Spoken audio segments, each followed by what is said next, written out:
general meeting to order. Good evening, everyone. I would like to start off by saying that I've put some information in the chat box. If you can access that. If you notice, our agenda is a little small, a little smaller than it normally is. We've had an increase in speakers over the last few months. And in order to keep the meetings on point and not having as many speakers for time purposes, we're going to have to alternate months that we have different speakers. So like this evening, we're gonna have our community area, or somebody speaking, sorry. We're gonna have community reports from the Sheriff, Highway Patrol, Public Health, Janice Hahn's office, Dolan Unified School District, and MSAC and the Fullerton Rd project. Next month we'll have our politicians back at, representing our different areas, and we will alternate the public health and the COG every other month. So we won't have everybody speaking all night long, and we'll have it a shorter meeting because of the less number of speakers. So with that being said, we have a smaller agenda, and I would like to welcome everybody tonight. Couple of announcements. Our renewals for membership are still being accepted. Our membership fee is $12 per year. You can mail it to us at our P.O. Box 8171 in Rowland Heights. Congresswoman Young Kim has opened a new office in Diamond Bar. Her address for her district office is in the chat. If you need that spoken out, let me know. With that being said, we can start the flag salute. Ready? Begin. I pledge allegiance to the flag of the United States of America and to the republic for which it stands, one nation, under God, with liberty and justice for all. Thank you. Okay, so we're going to start with Walnut Diamond Bar Sheriff. Is Claudia on the line? Yeah.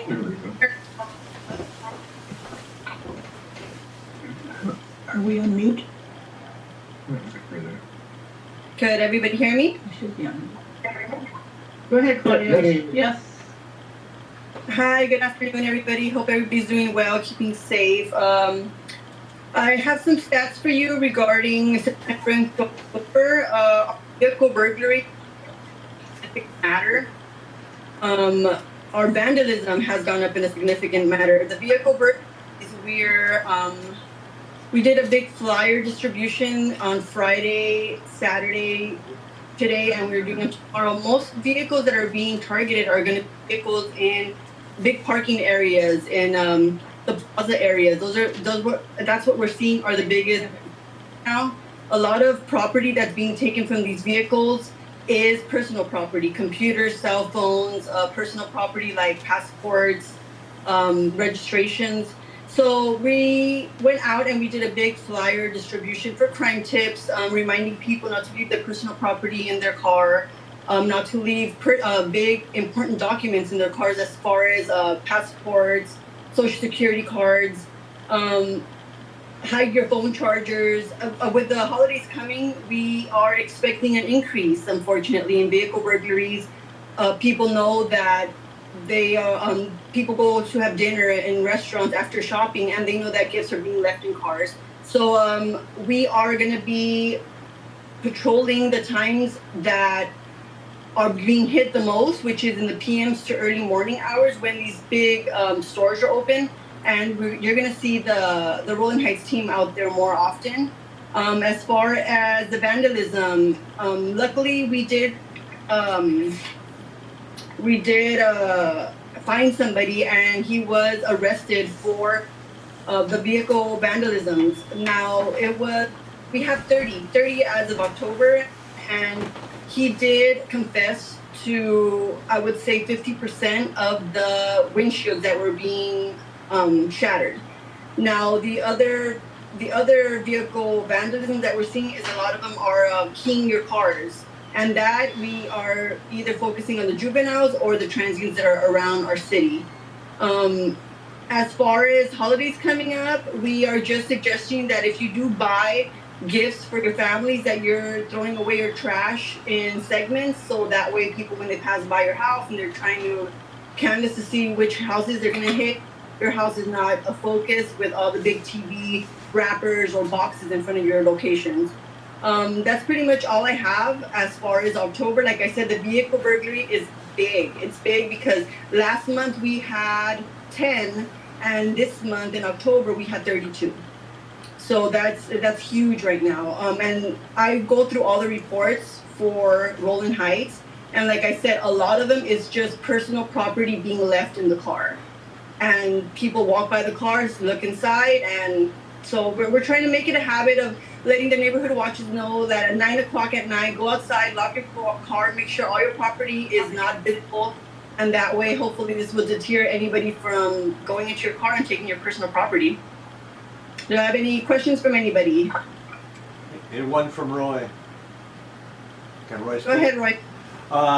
You can see the very short video on my YouTube channel of over on Desire. There's a 4x4 truck that is disabled and with flat tires and expired tags, June of 2020. I've turned it in several times. This guy wants a cop plea that it's a private street, so you can do whatever. We know that that's baloney. But you'll find that the video that I did this week is really good. In his time, I'll just take you a look at that, because this guy's trying to work both sides of the road there on that particular situation. And just a general comment for the Sheriff's Department, and I just learned this last night, that Sheriff Villanueva has Sheriff Villanueva Live on YouTube. So check it out. I put it out on the Buzz and the Gazette and Nextdoor, so get in there, and also, yeah, live. You can do live chat with the sheriff. So thank you very much.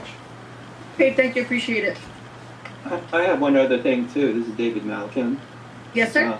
Last weekend, MS-13, the gang, Yes, was very active in the Rowland Heights. And Yes. I was to the graffiti removal group, and they said they hit Bassett, La Puente, and Rowland. Yes. They got rid of most of the graffiti in Rowland the next morning, but it's just a new, well, they're not a new group, but we normally don't get MS-13 graffiti in Rowland. Have they moved it to Rowland? You're absolutely right. No, I don't think we the way we have been investigating it, we don't think that anybody in Rowland Heights has now been indicted into an MS-13 gang. We just think it was somebody in the passing, because they did hit quite a few cities in a row. So, like I said, all these criminals that are coming this way are coming this way to focus on what they're getting from houses and vehicles, and they're just making their mark over here for the other small gangs that we have. But we did get your email, we did get your pictures, and we did turn them into one of our Rowland Heights deputies that is kind of like our gang guy, to keep a lookout for it. I have to say that the county graffiti staff were Unmuted. in hours. Yes. And they even came back the next day to power wash some of the walls that had never been painted, rather than on them and making it look worse. So awesome. they came out, did an excellent job. Okay, I'm glad to hear that. Anybody else? Any questions, comments, concerns? This conference will now be recorded. Okay. Well, I hope everybody, like I said, I hope everybody's being safe, being healthy. Holidays are coming up, and I'm just hoping that everybody's doing well.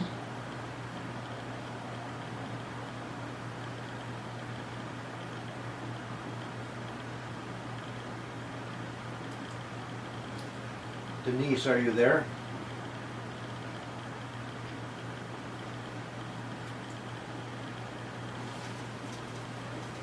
was talking to myself. Thank you.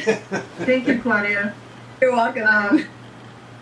Next on our list is California Highway Patrol. Is Kevin Cow or Marco Inigas on the line?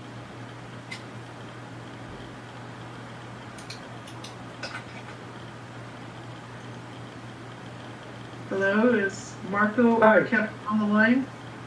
Hi, this is Kevin Cow. Hi, Kevin. Hi, Go ahead. thank you for having me. And I apologize, I was not at the last meeting because I was out on injury. You guys all hear me well? Yes, go ahead. Okay. Oh, awesome.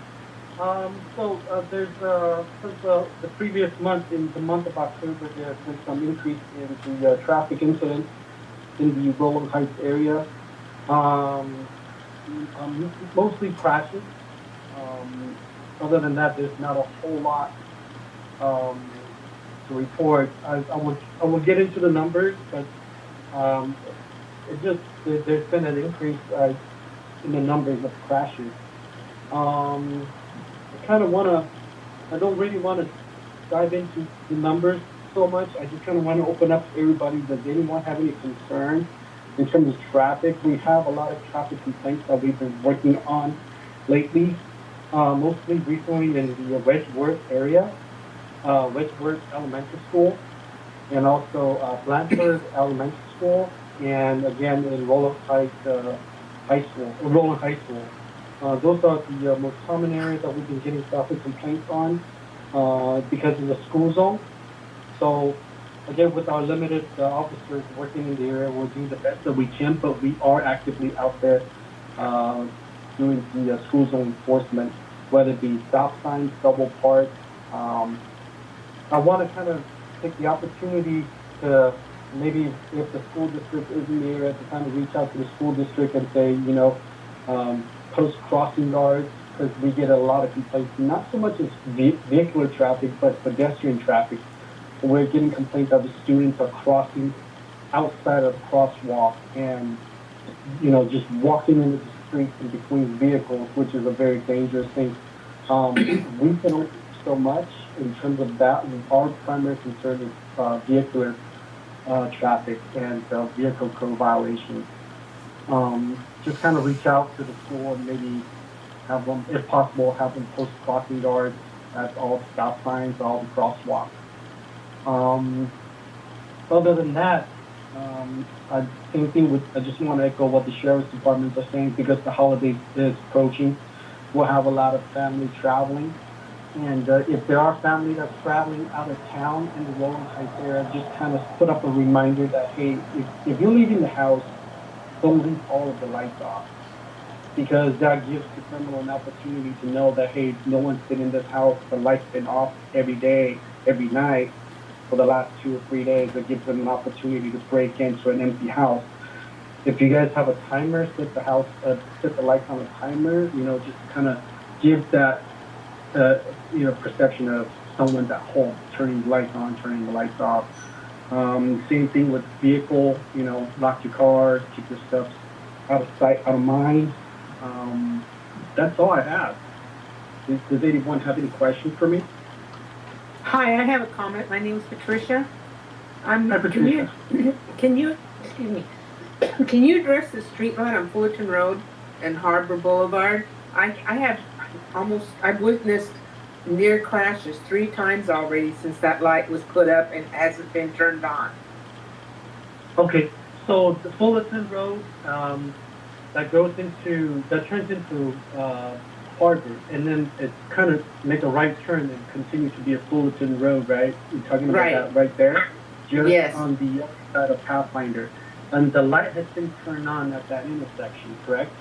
No, it's still off. And like I said, Okay. had I not been going slow one day, I almost hit somebody that was stalled in the middle of the road trying to get across. But I've witnessed other cars in the same situation. Okay, so until the light is turned on, that is still a stop sign for Fullerton Road. That's coming out onto the harbor. Mm-hmm. So I don't know when they plan on turning the lights on at that intersection. That would be something they'll have to talk to Public Works, I think, to make that determination when they'll turn that light on. But I mean, yeah, I'm sorry, go ahead. Go ahead. Hello? Are you talking to me? Oh, Patricia, I said, it seems like everything has been installed, but I'm just wondering, are they waiting for another accident to turn it on? Yeah, hi, this is James. That's a good one. I'm coming to Council Works. Yeah, we finished the construction of the light 6 months ago, I think. And we're waiting for Southern California Edison to provide energy to it. So without their service meter, we won't have any power. So the last estimate we have on Edison is now looking like middle of December. okay. Yeah, so they do. Looks like they'll have the lights on in December or mid-December. Muted. So we've been waiting Unmuted. those 6 months. Like I said, in the last 2 months, I've noticed 3 near accidents. So Yes, we do understand the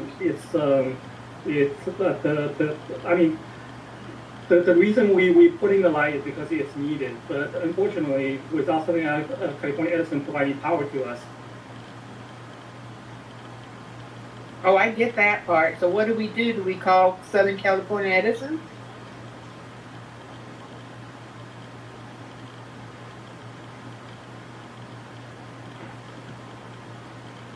They have other more urgent things they're working on, so it looks like it's delayed till December now. But Okay. Okay. I have a little let's bit do to that. add to what you said, because I've been fighting for that for a while. Apparently, Edison has to put up a new pole. The one they put up that we're waiting to get energized apparently is the wrong one. So we have to wait for Edison to put up the right pole.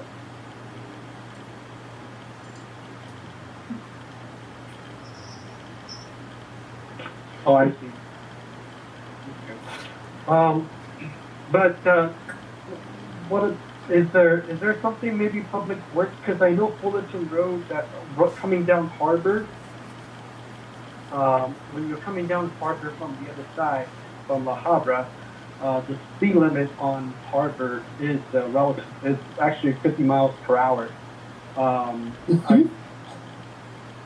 So yeah, cars coming downhill, they tend to be pretty fast. And unfortunately, that road is not radar certified. So when I was on patrol, I like to drive up and down the street quite a few, because I know that one of the other complaints that we've been getting on Fullerton Road is that commercial vehicles drive up and down Muted. on Harbor to get onto the other side of La Habra, or vice versa, from La Habra trying to get into Unmuted. Rowland Heights. That is one of our complaints as well. I usually go out there and I like these commercial sites.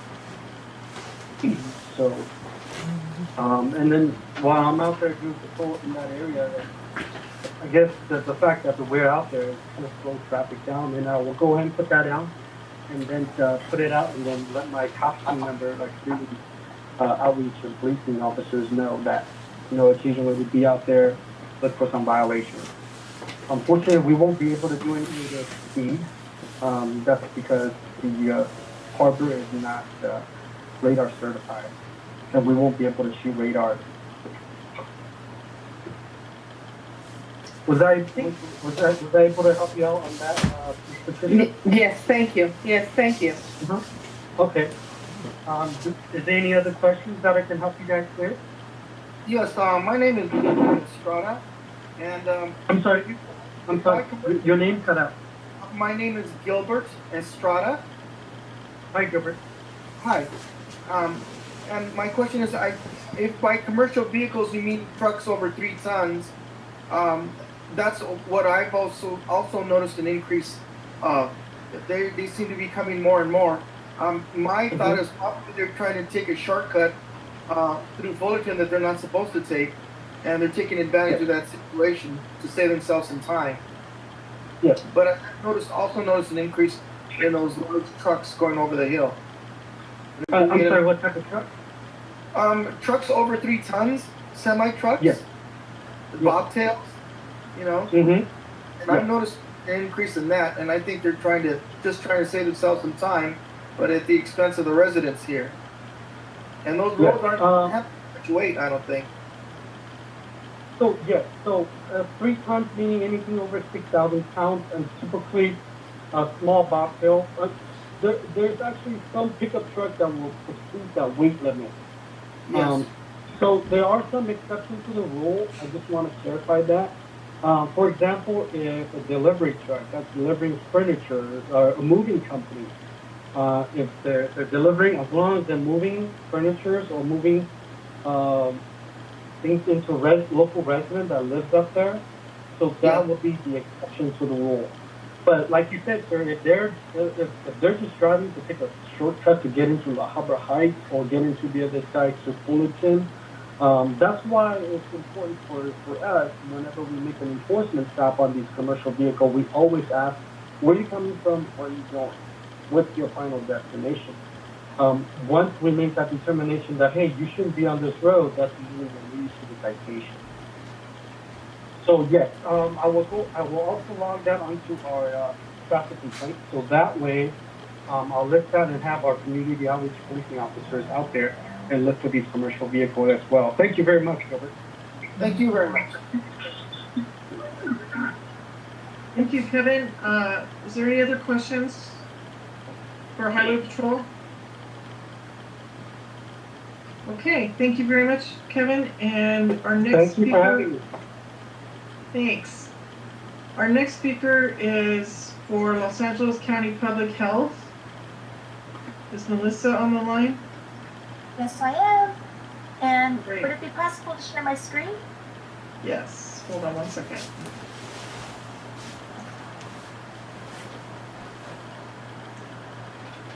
Okay, go ahead.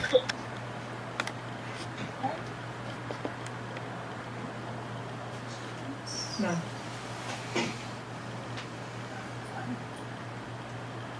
Let me try.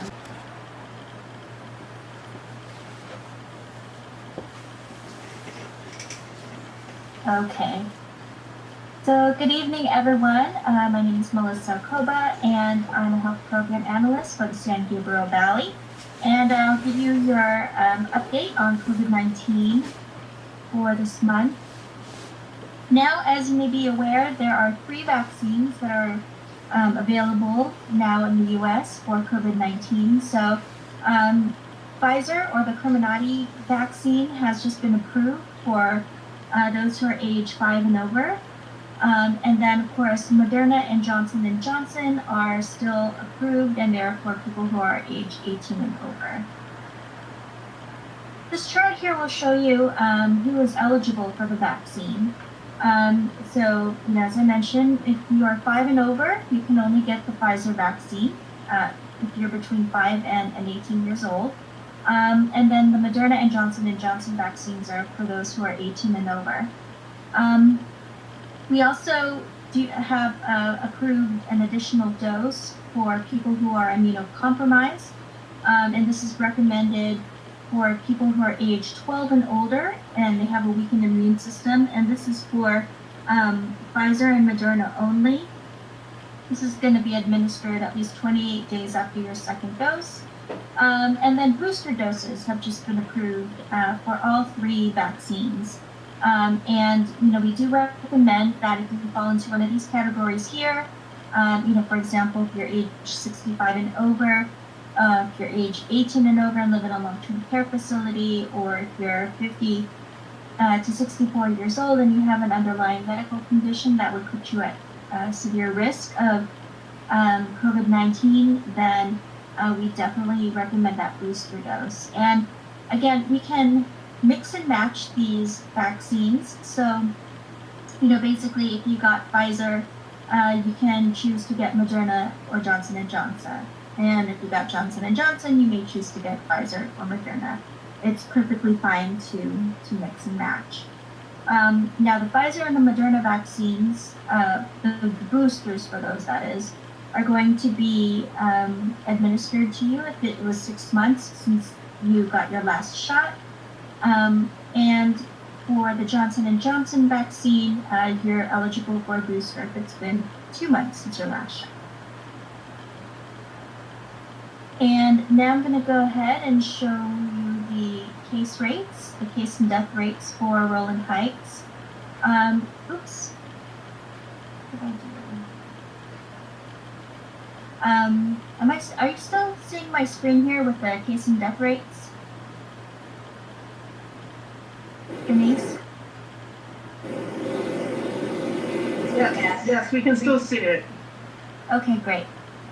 Yeah, so in Rowland Heights, the adjusted case rate per 100,000 people is 8,412, and the adjusted death rate per 100,000 people is 116. So when you compare these rates to LA County, you can see that, Rowland Heights is doing much better in terms of its case rates and its death rates when you make that comparison. And our vaccination rates are also doing pretty well. In the age group of people who are 12 and older, there are 35,044 people who are fully vaccinated out of a total population of eligible people of 45,524, and this represents 77% of the population that is currently vaccinated. If you go to vaccinatelAcounty.com, you also have the ability to look at vaccination rates by school district. And through October 31st, we are showing that 6,328 12 to 18-year-olds are fully vaccinated. And this is out of a total population of 8,860.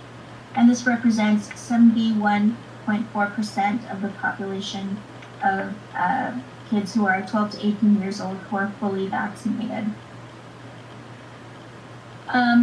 We only have 3 outbreaks to report in non-residential settings, and these appear to have happened at workplaces, and mostly among staff, and no cases among non-confirmed staff.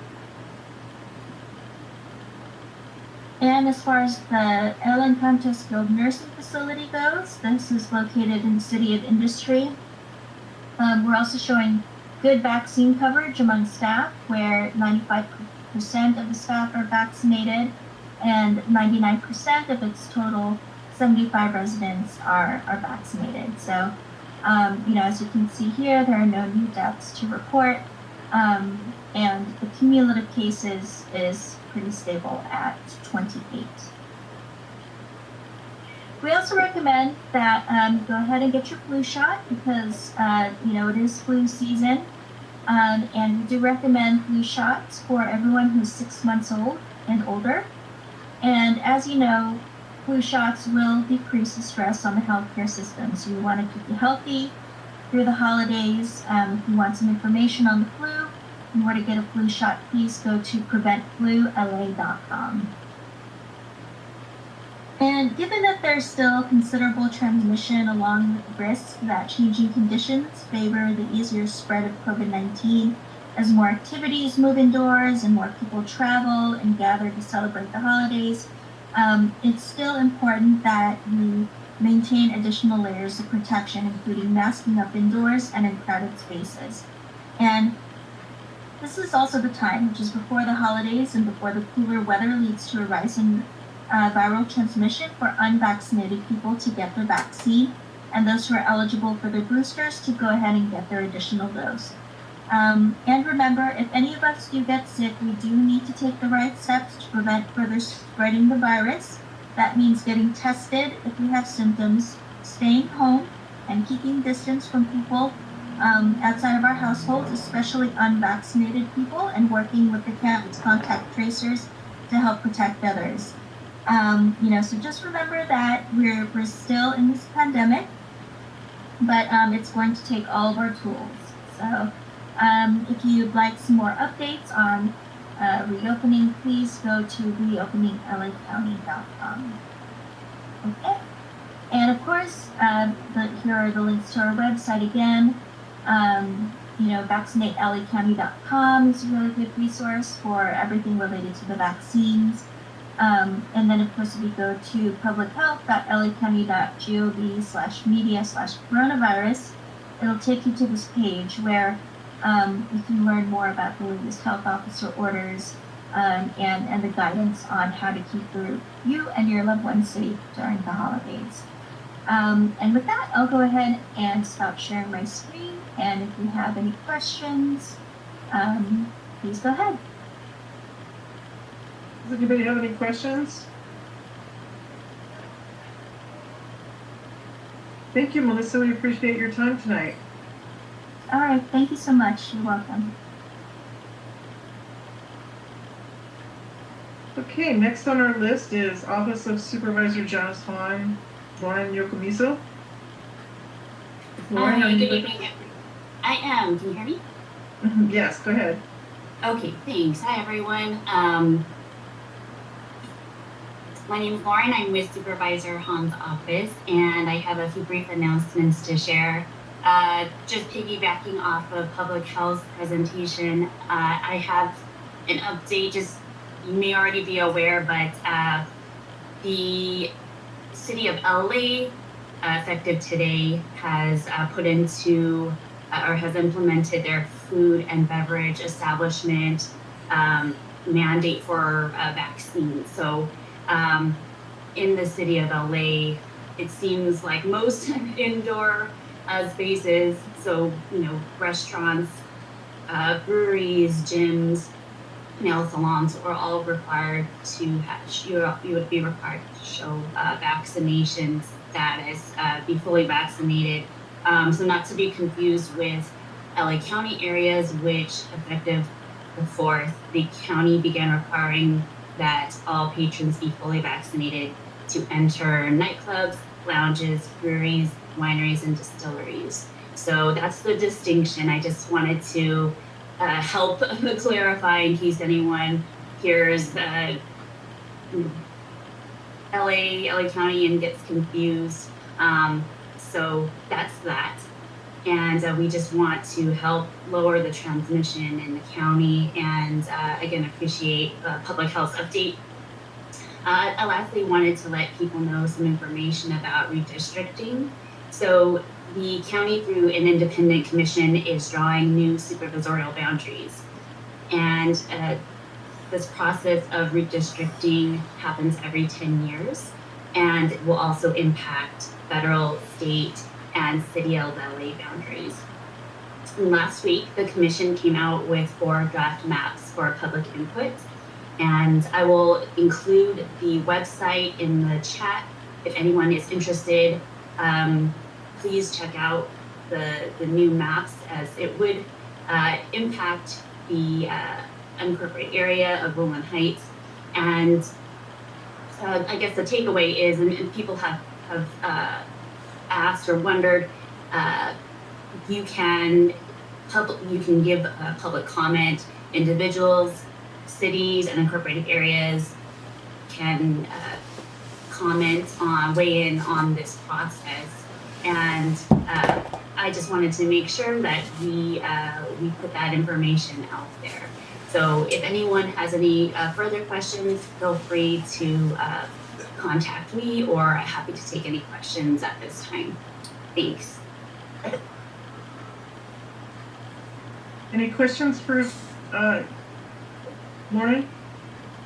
I have a question. Lauren, can you show us how to navigate the Unmuted. try and it's not user friendly? There's special software. Is there some ways the public can access the maps online? Oh, of course. So I just put the link to the 4 maps in the chat. When you click on the link, you will see, I would suggest, let's see, I'm not sure if I can share it. Is it possible to share my screen? Yes, hold on one moment. Okay.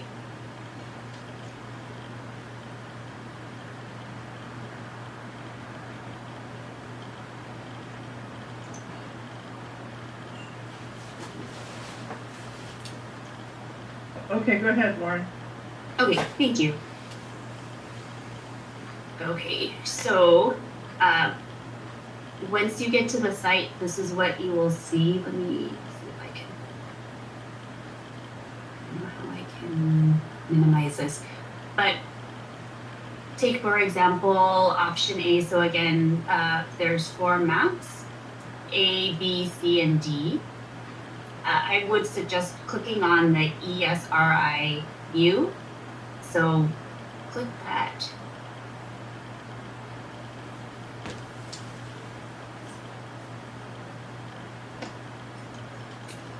And then from there, you'll see a map of, that blue shaded area is a map of LA County.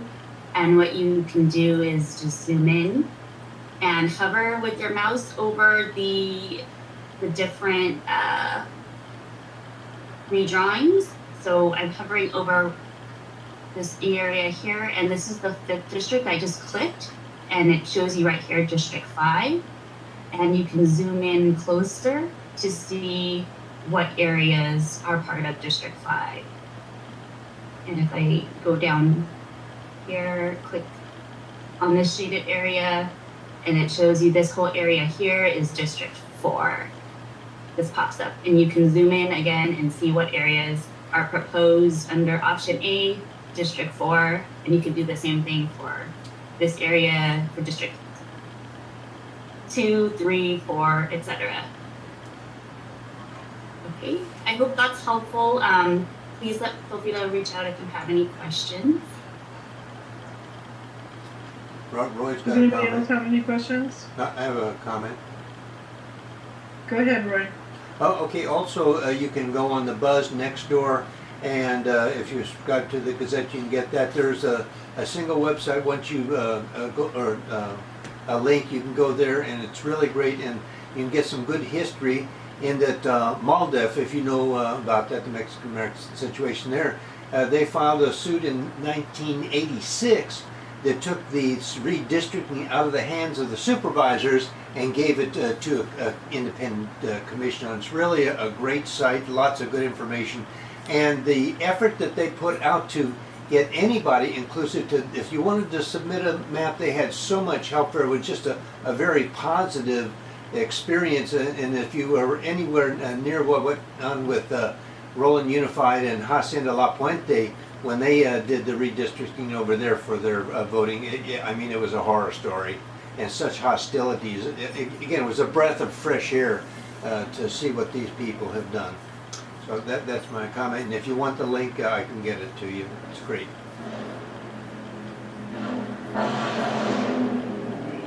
Thank you. Any other questions for Lauren? Thank you, Lauren. Appreciate your time. Okay, thank you. And happy Veterans Day to any veterans that are on the call on Thursday. Just thank you so much for your service. All right, thanks. Thanks, Lauren. Okay, next on our list is Roland Unified School District, and we have a change. It's actually going to be Cary Chen who's giving the presentation. Cary?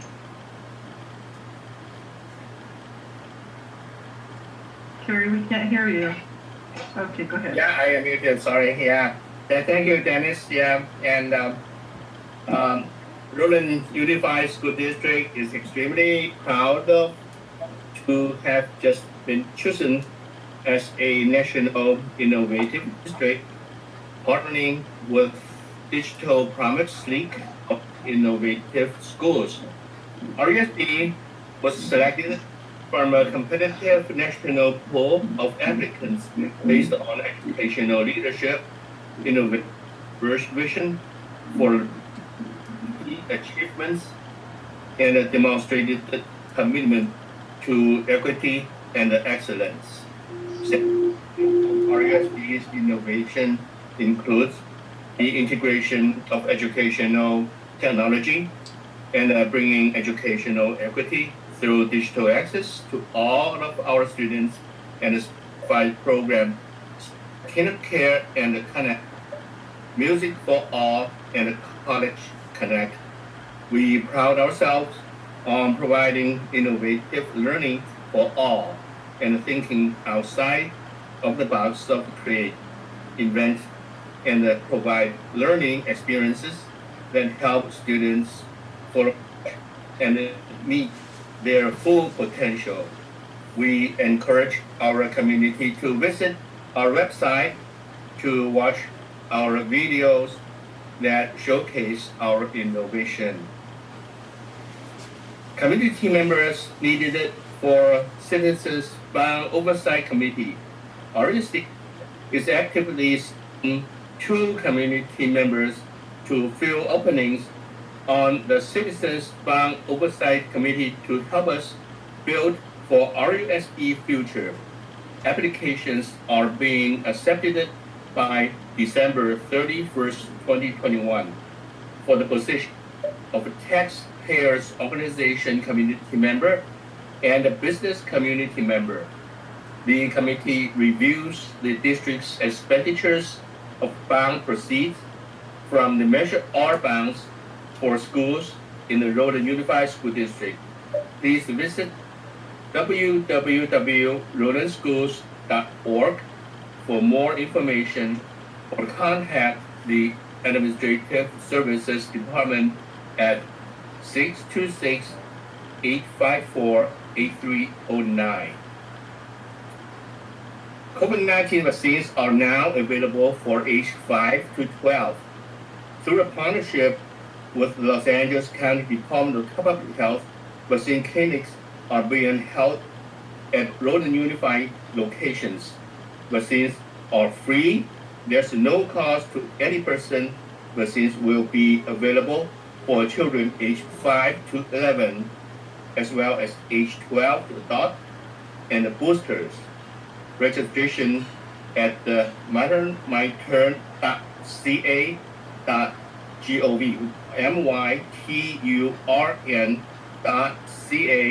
myturn.ca.gov is required, and the support is available at the clinic locations. Information will be available on our district webpage tomorrow. Vaccines are available Saturday, November 13th at Nogales High School, 9 a.m. to 1 p.m. Friday, November 19th, East Valley Clinic, 3 p.m. to 7 p.m. Berkeley Elementary School, 3 p.m. to 6 p.m. Saturdays, November 20th, RUSD District Office from 9 a.m. in the morning to 1 p.m. East Valley Clinic, Villa Elementary School is 3 p.m. to 7 p.m. Thank you. Is there any questions?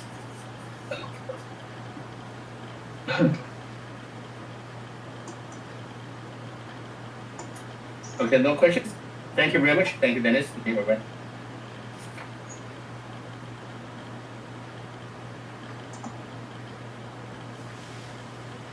Oh, Denise, you're muted, but I'll go ahead. At least somebody can read my lips. Thank you. Good evening. I'm Jill Dolan. I'm the Director of Public Affairs, filling in for Trustee Judy Chen Haggerty tonight.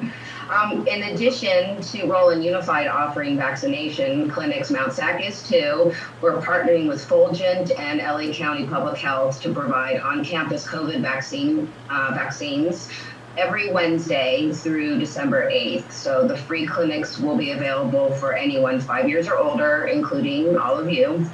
Pediatric doses for children 5 to 17 require an appointment, a parent or a guardian to be present, and evidence of age. And booster shots are also available for those who qualify, including people who work in education.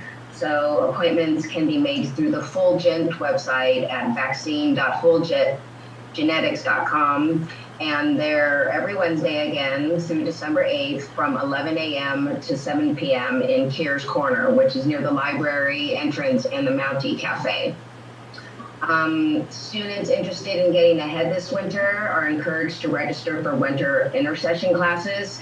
Registration began November 3rd, but classes are taking place January 3rd through February 13th. So if someone's still interested, they can still register. I'm not sure if Judy reported this or if I reported it a couple months ago, but Cafe 91 is open. That's our student-run restaurant, and the public is invited to lunch. All revenue collected is used to support the needs of the program, and reservations can be made by calling 274-6243 or by going online. And lastly, our planetarium is reopened. Tickets are now at a reduced rate of $4, and everyone who attends our first public shows on November 19th will receive a free MSAC 75th anniversary mug. So there's 3 shows on the 19th, one from 5 to 5:40, one from 6 to 6:45, and another from 7:30 to 8:15, and they're all different. If you're interested in getting tickets, you can go to tickets.mountsac.edu, and that's my Judy's report. Thank you, Jill. Does anybody have any questions? Thank you again, Jill. My pleasure. Nice seeing all of you. Same here. Next up is the Fullerton Rd project, and we will be having Maria Cano from San Gabriel Valley Council of Governments ACE project reporting. Good evening. Yes, as some of you who actually travel that area will know, there is certainly some activity that has started on Gale Avenue. That is part of what we call the retaining wall phase for that corner. It's the one closest to the plaza.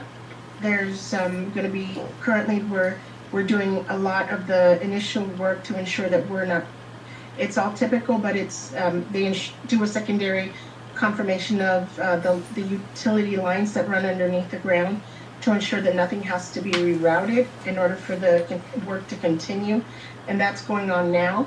Additionally, there's potholing around the Union Pacific right-of-way. Same idea.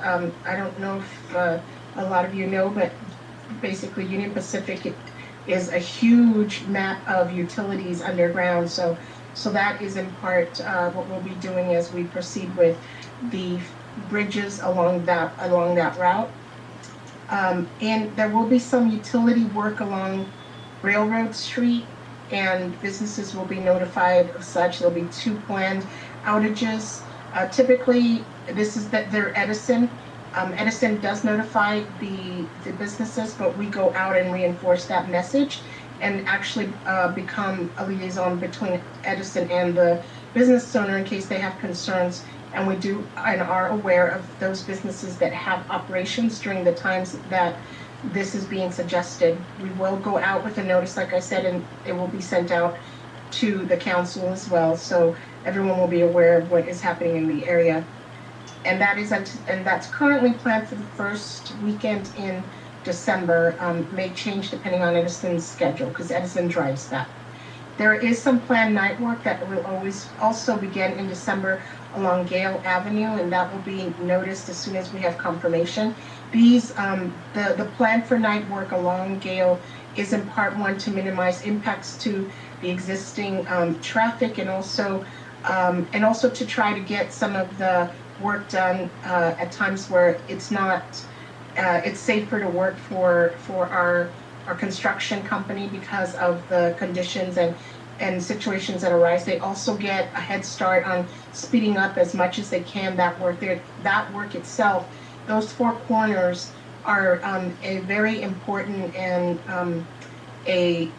serious part of the project. That is where the retaining walls will be evident once the project is completed, but the street there will be lowered. So obviously the work there is going to be extensive, and the idea is to do some of the preliminary before the major work of actually lowering the street at that intersection.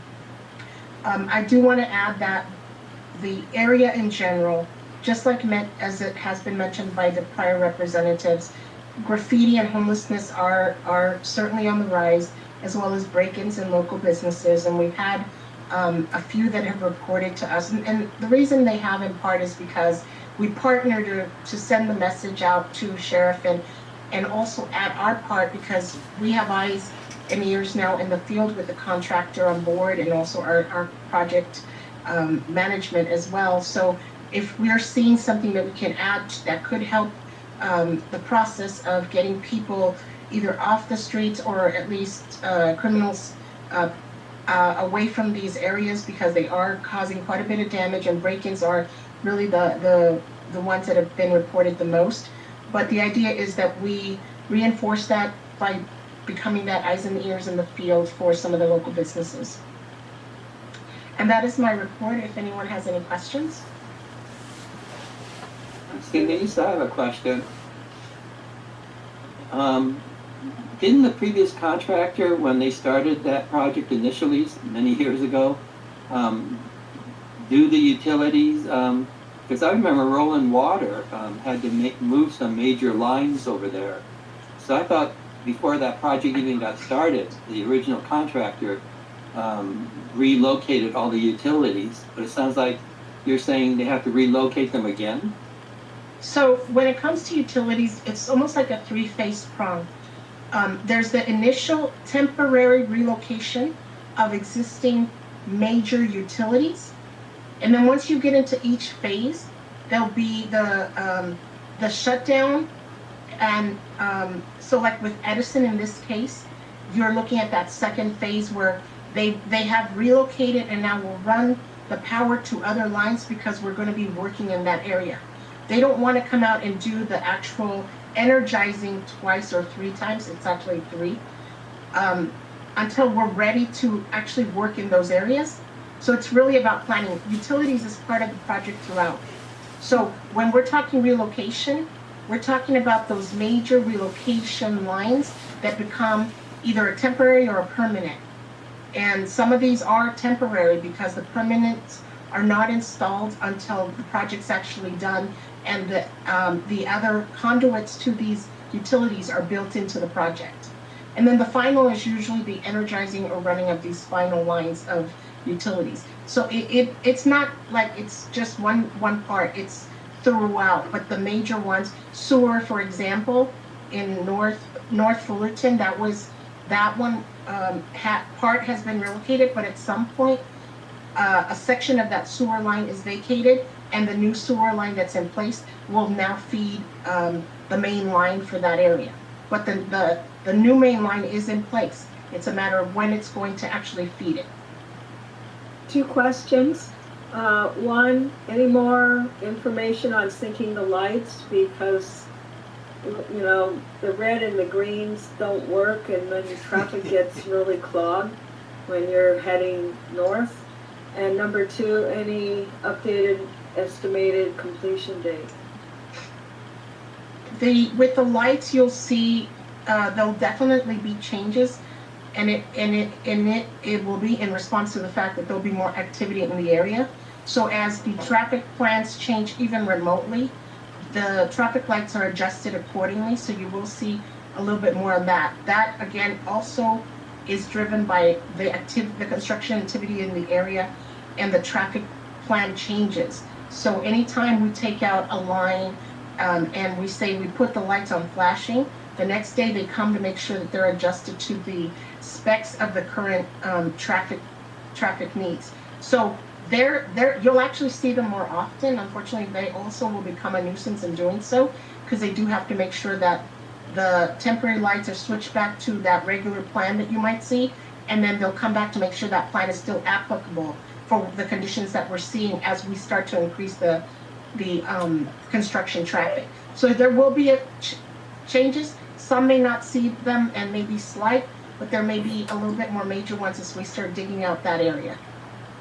With respect to the final, that has not changed. We presented the same date back in September and of this year. That date is still, the final completion date is still November of 2024.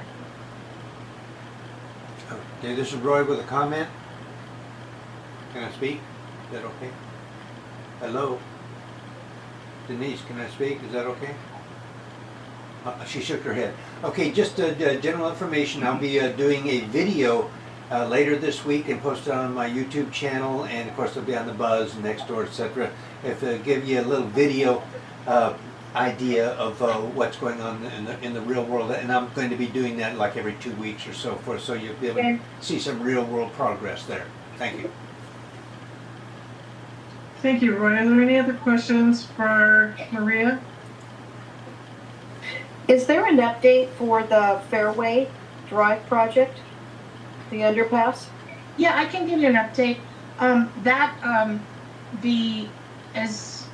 don't know if you received it, but we did have a partial opening of Business Parkway, so there's already north traffic off of Business Parkway is running. The project is still on schedule to be completed December of 2022, with current retaining walls running east and west along the UP right-of-way currently in construction.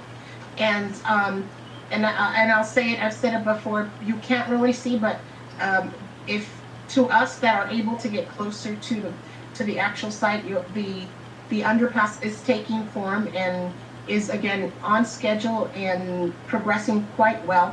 The only concerns out there for anyone who may be interested is really more of, again, the same thing is they've had a lot of loitering, so we have been particularly sensitive to anyone that is in the area that is not supposed to be there. And we have had local businesses also report that to us to work with our partners on that. But other than that, the project is still on schedule to be completed for December of 2022. Thank you, Maria. I have a Denise, question. I have a question. Can I ask a question? Sure. This on again, off again project is now on again. I'm so happy. But when you say the final completion date is November 2024, is this a self-imposed deadline, or who's going to enforce this deadline? What happens if you miss the November 2024 deadline? Is there any consequence, or you? It's like before. I mean, nobody cares. The deadline is based on the work that's remaining. So in our meetings with our partners, it includes the city. They're part of that oversight that's looking at how we're meeting the schedule and anything that might interfere with that. Into these schedules of construction are built rainy days, holidays, and that's all built in. So it's not like that should be considered after the fact and we'll be able to push it out. The idea is that the only thing that would be keeping us right now from moving forward at the schedule that has been presented is anything from materials, because of what's happening anywhere outside in the world with anything, goods and services being held at the ports. Things like that would be the only thing that changes, because you can't account for that. But the rest is really in the hands of the availability of labor and our ability for materials. So right now, it all looks like we have a completion date, because obviously we have the contractor's motivation is the payment along the way for those spaces to be completed.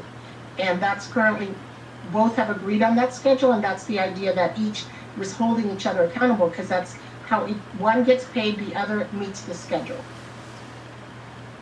So that, in other words, if you guys miss the deadline, there will be no consequence, right? Yes or no?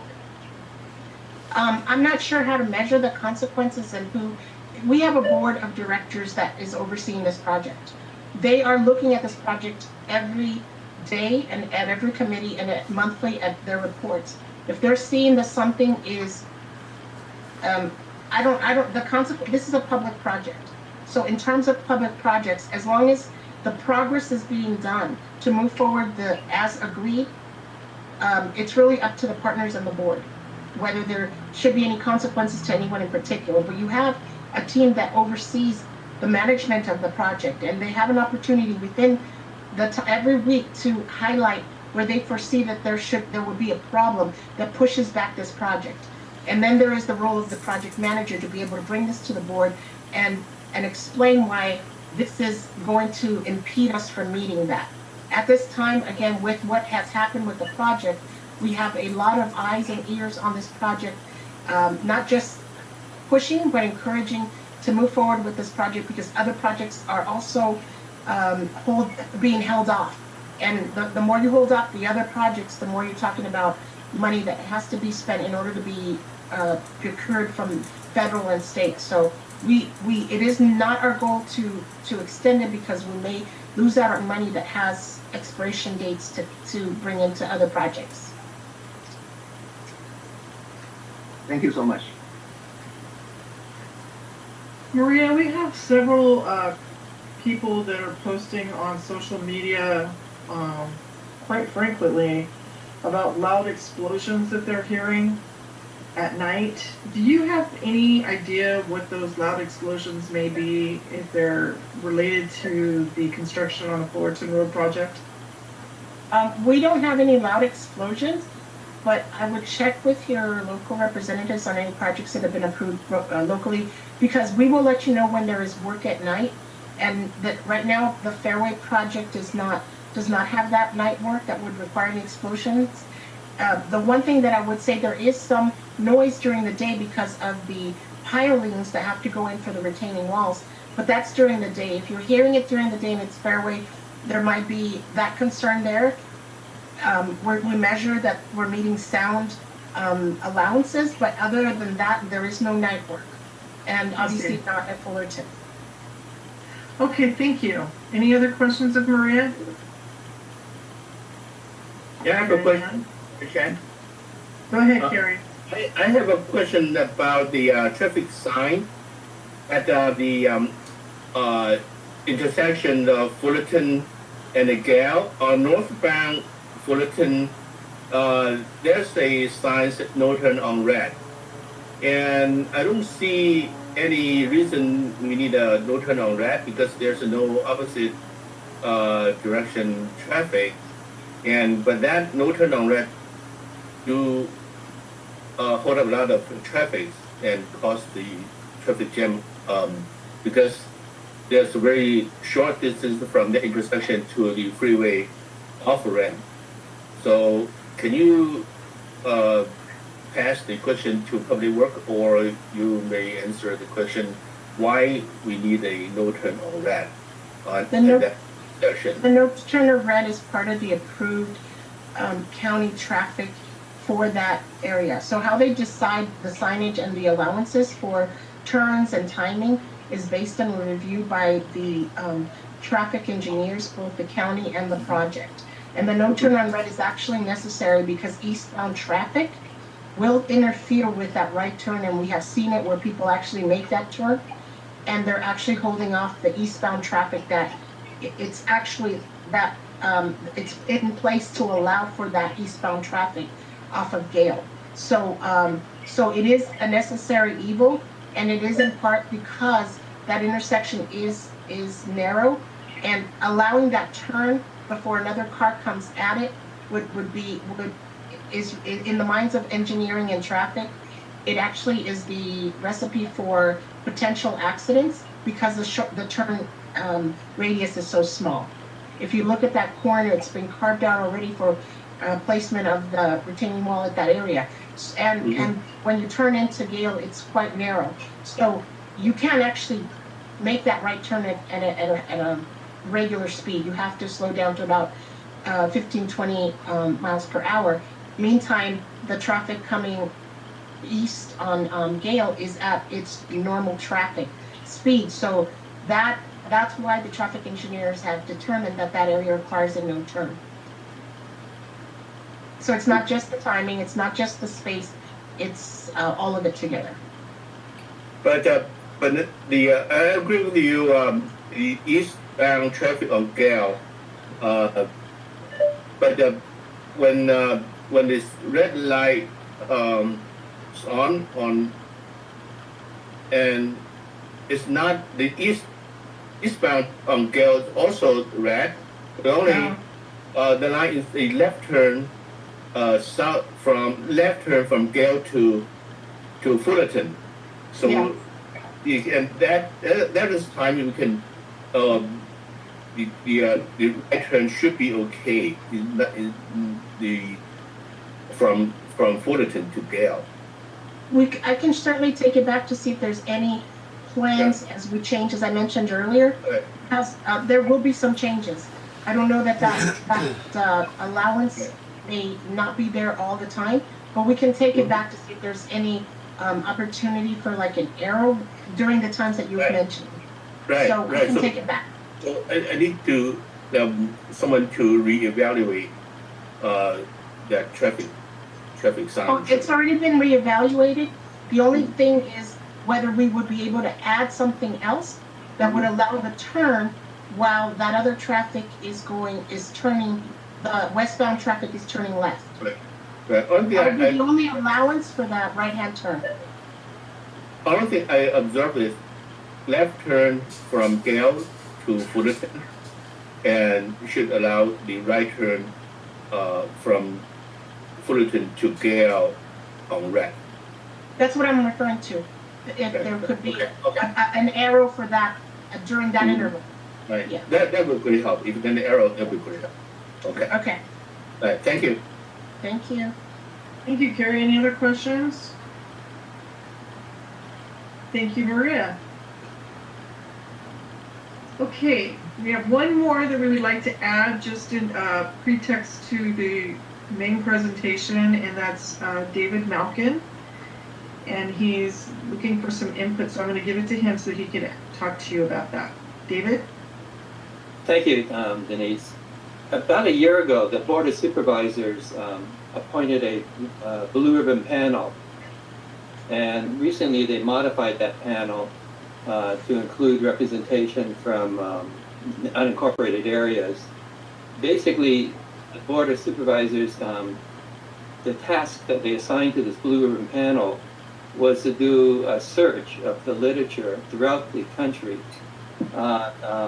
projects or policies regarding homelessness and how it's been approached throughout the country, not just here in LA or California, but throughout the United States and even Europe. And to see if they can come up with a report to submit back to the Board of Supervisors for suggestions on how we could do a better job here serving the needs of the homeless. I've been in contact with them ever since Proposition H was voted on, and my background was in social services, and they've asked me to testify before this Blue Ribbon panel. But I would like to get some input from the residents of Rowland Heights as far as specific issues that we have here with the homeless.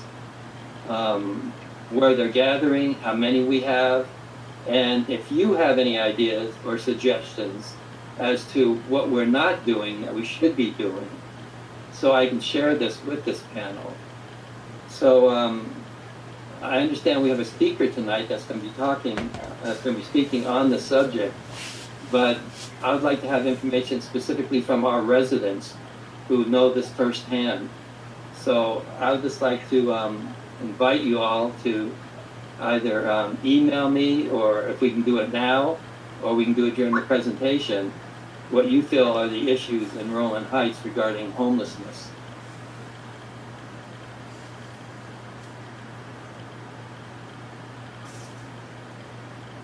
And I hear silence. David, I'll post your email on the chat. Sure.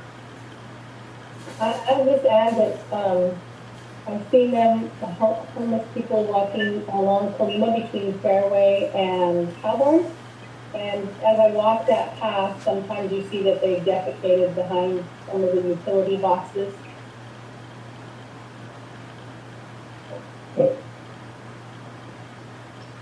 I'm looking at the chats in our chat room, and some of the concerns are about the safety of the homeless being on freeway on-ramps, off-ramps. Right now, we currently have a homeless encampment right off of Fullerton Rd in the area where you're coming off the eastbound 60 going off onto Fullerton Rd. If you look to your left, there's like a little area where they're living. It's an unsafe place because if any car were to lose control, it's going to go right through their encampment and probably kill people.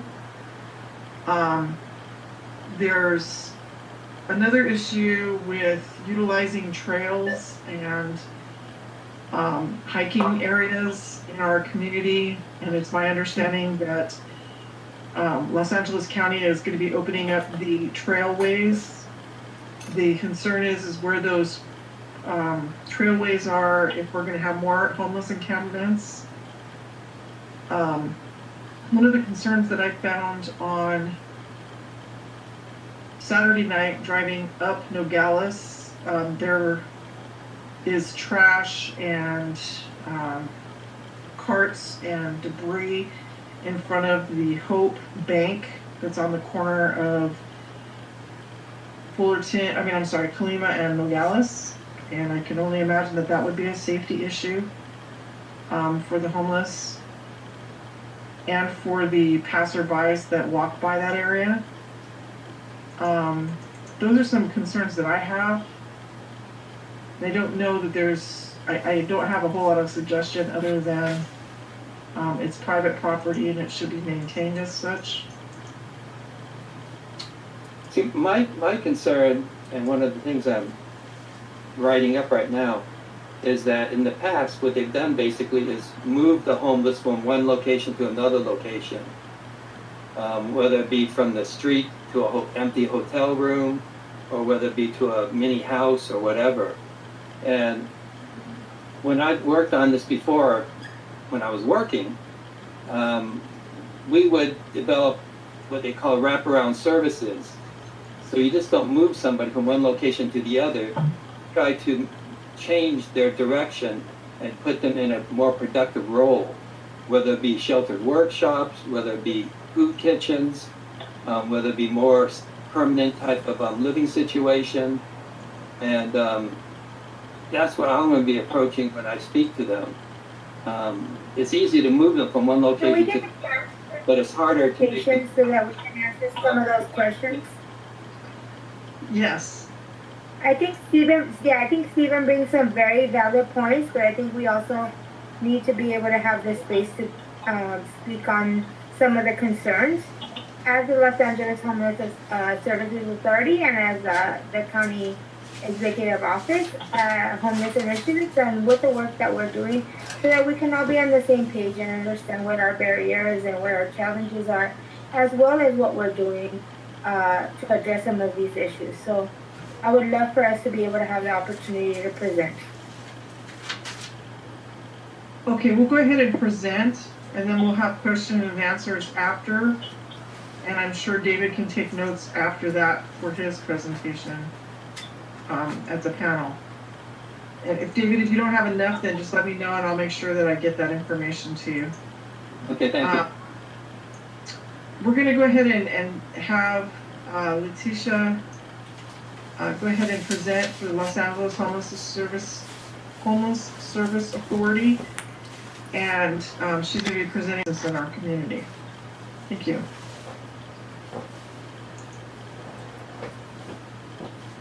Letitia, are you on the line?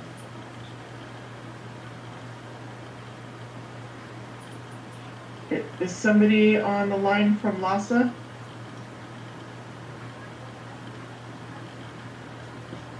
Am I muted? Okay. We're all here. I'm not sure who has our presentation to start. Who would like to have the screen Maybe sharing?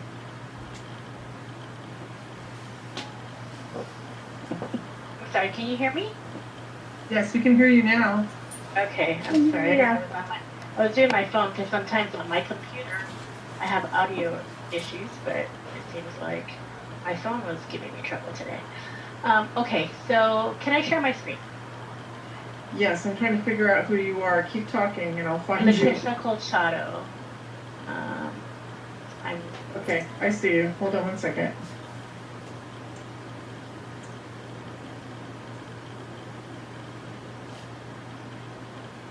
Unmute and make presenter.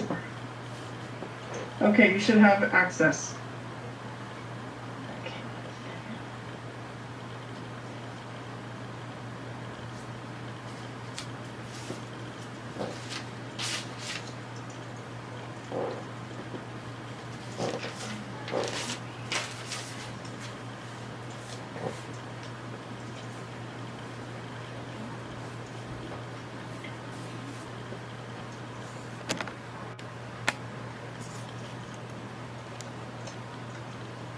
We can see it now, Letty. Okay, I'm just trying to make it bigger here. Okay, I have to move the box. There we go.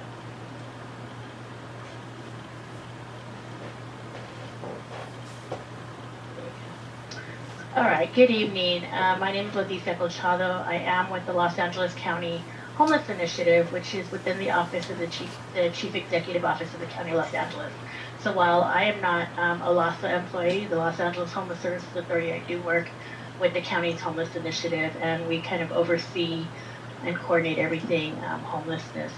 I do have with me this evening my partners from the Los Angeles Homeless Services Authority, and I'm going to be turning over the presentation to them a little bit later, and they can introduce themselves and share a little bit more about the role they play as part of this collaborative effort. So, okay. Muted. So this evening, we hope to share with you information on homelessness in Los Angeles County, how the COVID-19 pandemic has impacted the work we've done, and then highlight what the county does, the protocols in order to address encampments and just outreach in general, and highlight some of the services that are provided. Because as you see, in your community, homelessness impacts every community in our county and continues to be a crisis across the entire country. There's really no areas anymore in the county that are untouched by homelessness. According to the 2020 homeless count, there were approximately 66,000 people experiencing homelessness. Of these, about 18,000 of people live in shelters, and the number of people who are experiencing street homelessness continues to increase, and we're at about 48,000 people who are unsheltered on the streets. So as a side note, there was no homeless count in 2021, but planning is underway for the 2022 homeless count. So if you've never been part of the process, I encourage you to join in the count, which takes place the last week in July, and my partners will talk more in depth about that a little later. The county's homeless initiative was formed back in 2015 because while the county was doing a lot to address homelessness, we were formed initially to develop a more comprehensive plan to address homelessness across the county. To do this, we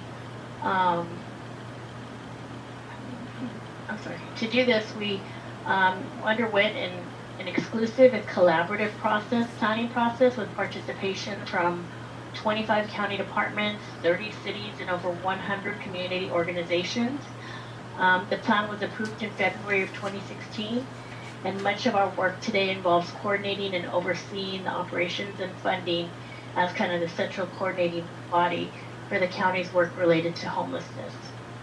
The county's plan does consist of 51 strategies, right here, and they're focused in 6 key areas. The first is prevention. We know that we have to turn the spigot off and stop people from falling into homelessness.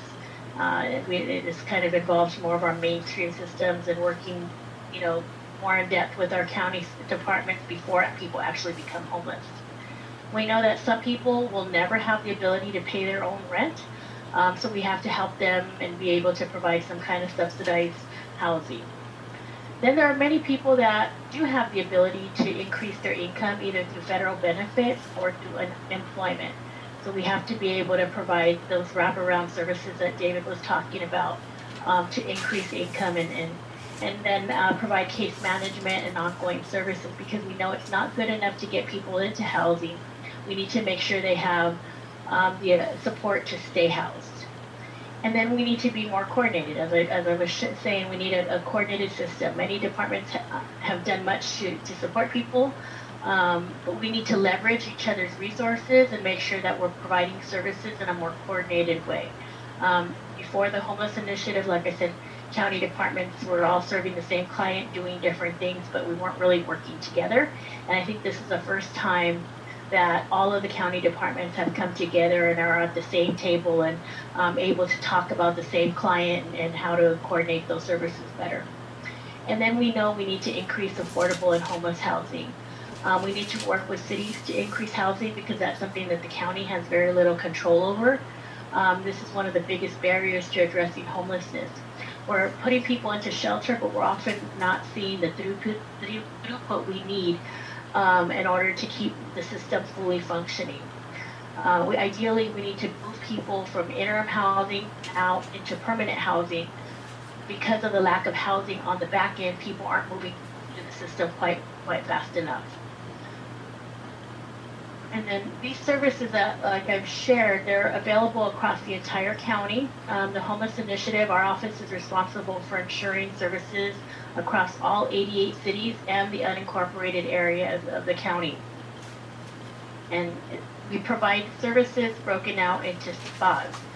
So, you know, and each supervisor also oversees, you know, the various spas in the county. And spas is an acronym for service planning area, sorry. So funding for services, the services we talked about, is all funded through Measure H. Measure H is a sales tax that was passed back in 2017. It's a quarter-cent sales tax that I'm sure you're all very familiar. And what we projected when the sales tax was passed is that we would help 45,000 folks into permanent housing and then prevent another 30,000 from falling into homelessness. So how are we doing? So as long as, you know, we still have people on the street, we're not quite patting our backs, but we do have some notable numbers to report. We've placed more than 85,000 people into temporary housing, and we've moved over 72,000 people into permanent housing. So while the numbers continue to grow, the amount of people that's been impacted by Measure H is quite significant. So we were moving along, and then we kind of have been faced with a pandemic. And so when we were challenged even further through Project Roomkey, which is the first in the nation effort to secure hotel and motel rooms for elderly and medically fragile homeless individuals and couples at risk of complications if they became infected with COVID-19. But Project Roomkey, what it did is it provided us a unique opportunity to bring people in off the streets. And Project Homekey, which is the counterpart, kind of moving into more permanent housing, also has provided us a unique opportunity to permanently house people experiencing homelessness through the purchase of hotels and motels that are currently being repurposed for permanent housing.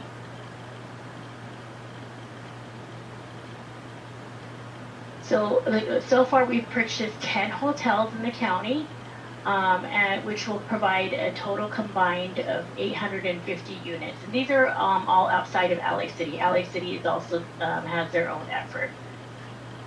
Through Project Roomkey, we did house over 88,000 individuals in 40 hotels. So another one of the key roles that our office is responsible for is addressing homeless encampments across the county. We are responsible for authorizing what we call as the countywide homeless encampment protocol.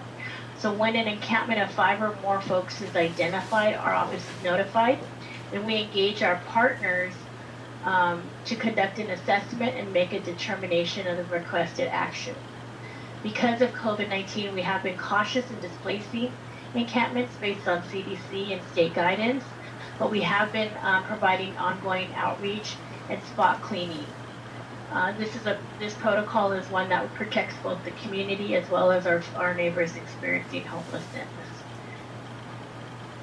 Now, as I talked about the encampment protocol steps, our goal is to identify through our partners, Public Works, LASA, our Sheriff's Department is a key partner, or a constituent such as yourselves. We then send a team out to do an assessment to determine, what the service needs are, whether we need to immediately move the folks, whether we're just going to do a spot cleanup, and then there's a time frame where we do outreach, and I'm going to let my partners kind of go into more in depth about this. But the key partners in this process, again, are the LASA homeless engagement teams, our LA County Sheriff's Department host partners, and then we work really closely with the Department of Public Works. So with that, I'm going to turn it over to my LASA partners, and they can introduce themselves, and then go into a little bit more about what outreach entails and the services LASA provides. So, who's next? Good evening, everyone. My name is Kim Barnett, and I apologize that I can't be on camera for whatever reason. I'm unable to share my camera, but my name is Kim Barnett. I'm with the Los Angeles Homeless Associate Services Authority, and I am an associate director. And I oversee our homeless outreach services teams that oversee and work with our Sheriff's Department with the Homeless Outreach Services team. Next slide.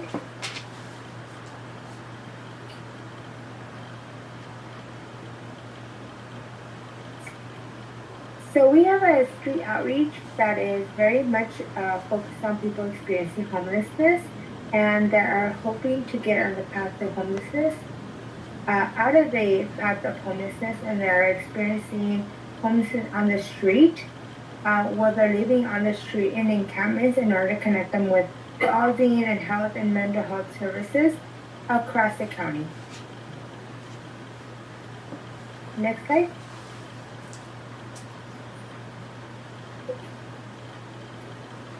Our Homeless Outreach Services team works in collaboration with our Sheriff's Department.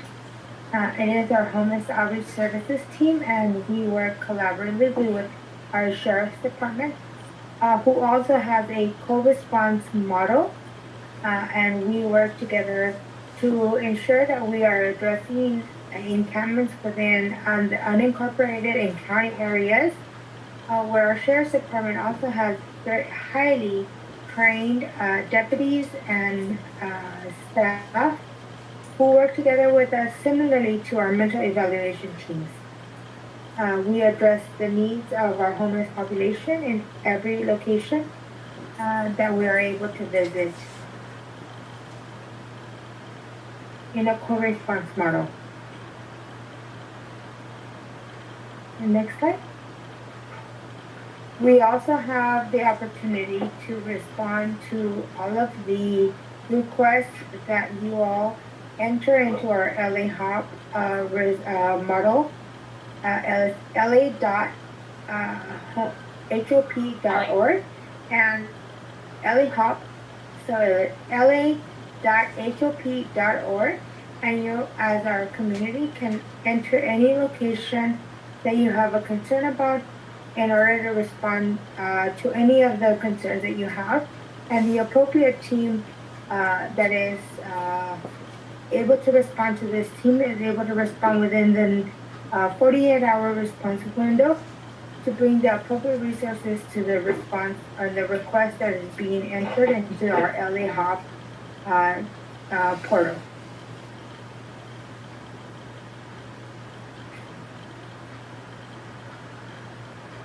I believe some of our partners from the Sheriff's Department, prior to us entering into the homeless count and the homeless and the importance of participating in a homeless count, I believe some of our partners that are in our LASD, HOST, which is our Homeless Services Response Team, are on the line to answer any questions and can explain the extent of the involvement they have with the local Sheriff's Department staff with regards to any of the encampments that we have all discussed.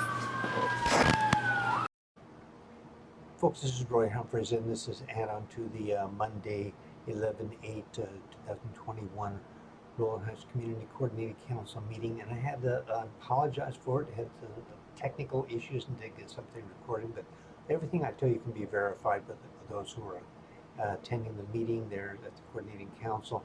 And the issue was about the homeless situation. I had a lot of good information, good presentation, and also that David Malcolm was complaining that we didn't get him Proposition 8H funds from the county because the county didn't do its job there, and I'll put all the cities did. And the cure for that, as I suggested to Dave, become a city, get us a community identity.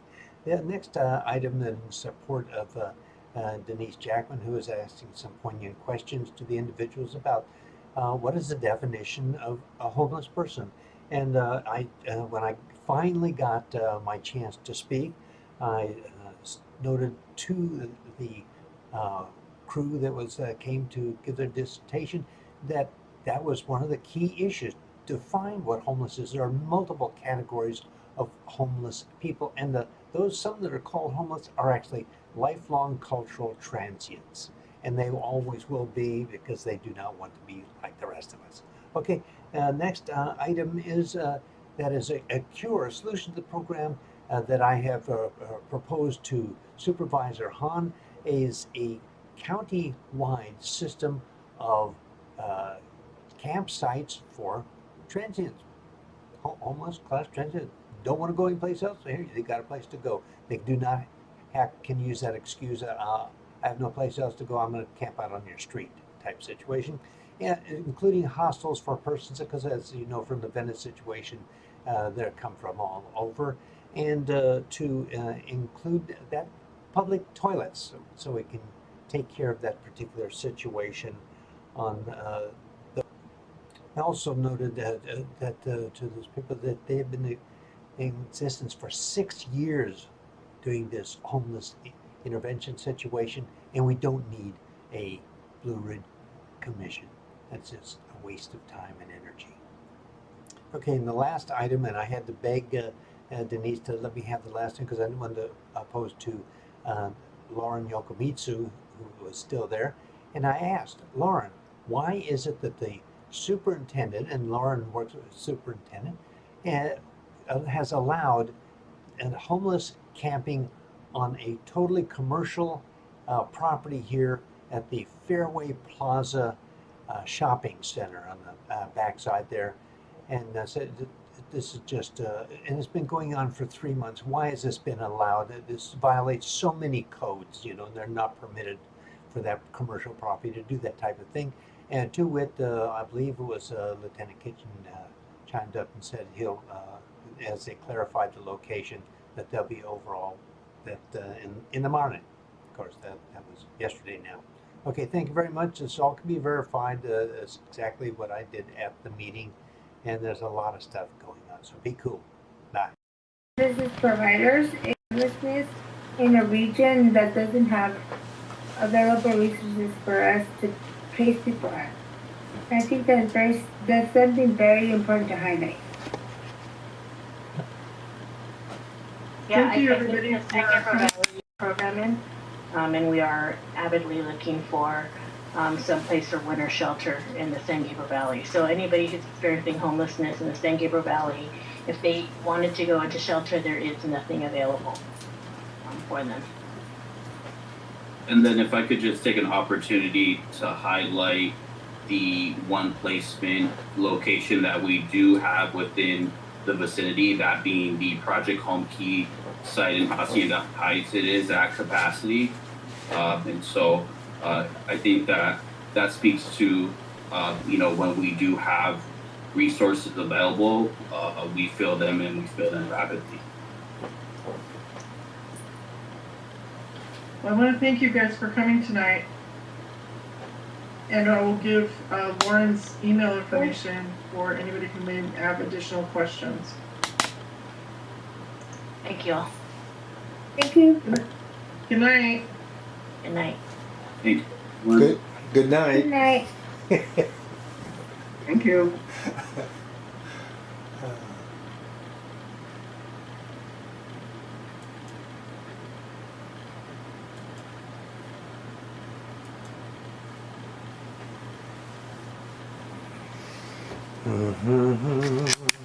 Working in the area, our hopes is to build enough rapport to encourage our homeless neighbors Unmuted. the services that are available in the county and in the surrounding areas as far as our shelters are concerned. I will say that the lack of shelter and interim housing is a big problem for us that we're trying to work along with our city partners and our county board of supervisors to ensure that we have locations that we're able to transition folks that are experiencing homelessness into.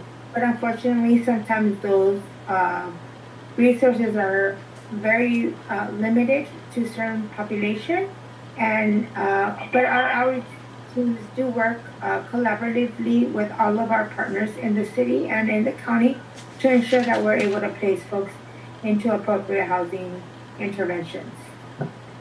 So my understanding from what you're saying and what you guys are reporting is that people don't have to take your services and they can remain where they're at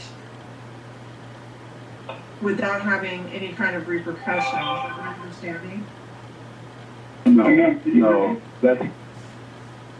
Go ahead, Jeff. We can hear you. Okay. I've been muted, so I just finally got off mute. No, ma'am, and I hear your frustration, but understand the Sheriff's Host team, we're a unique team. We were the first of its kind in the country. And hearing your frustration, no, it's not a King's X, and there's a lot of approaches. And what we found is utilizing the host model throughout LA County is that we can have accountability and civility and the rule of law coupled with a compassionate and dignified response.